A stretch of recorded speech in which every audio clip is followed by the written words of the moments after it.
বেআইনি কাজ করলে আর কোনোভাবে পার পাওয়া যাবে না। মুখ্যমন্ত্রীর নির্দেশের পরই অ্যাকশনে প্রশাসন। খাস বাংলা এবার চলল বুলডোজার। শুভেন্দু অধিকারীর নির্দেশের কয়েক ঘন্টার মধ্যেই গুঁড়িয়ে দেওয়া হলো অবৈধ নির্মাণ।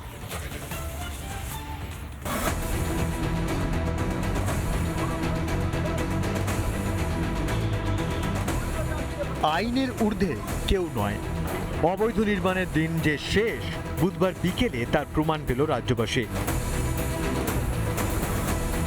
তিলজলা এলাকায় চলল বুলডোজার। ধুলোয় মিশিয়ে দেওয়া হলো বেআইনি নির্মাণ।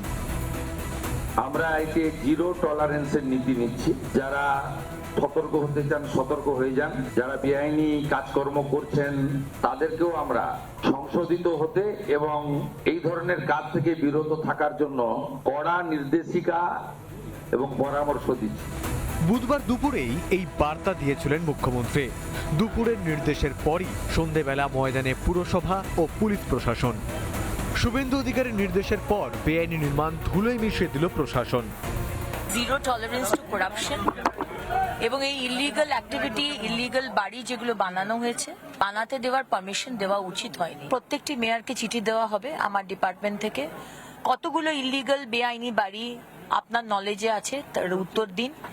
কেন আপনারা কোনো অ্যাকশন নেননি সেটার উত্তর দিন। বেআইনি নির্মাণ ভাঙতে যাতে কোনো সমস্যা না হয় তার জন্য আগেভাগেই তৈরি ছিল প্রশাসন। এলাকায় মোতায়েন করা হয় বিশাল পুলিশ বাহিনী ও কেন্দ্রীয় বাহিনী। মুখ্যমন্ত্রী স্ট্রিক্ট অর্ডার দিয়েছিলেন, তার 2 ঘন্টার মধ্যে এই মুহূর্তে বুলডোজার দিয়ে শহরে বেআইনি নির্মাণ ভাঙা হচ্ছে।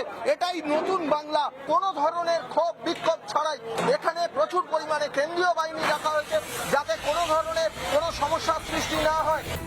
শুধু বুলডোজার নয়, ভারী হাতুড়ি দিয়ে পিটিয়ে পিটিয়ে ভাঙা হয় অবৈধ ওই নির্মাণ।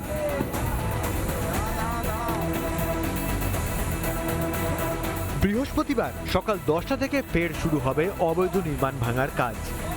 দুর্নীতির কোমর ভাঙা শুরু বাংলায়, কারণ বদলের বাংলায় আইনের শাসন জারি। রিপাবলিক বাংলা।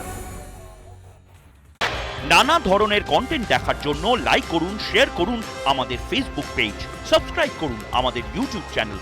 পাশাপাশি অন্যান্য ব্রেকিং নিউজের জন্য অবশ্যই চোখ রাখুন রিপাবলিক বাংলায়।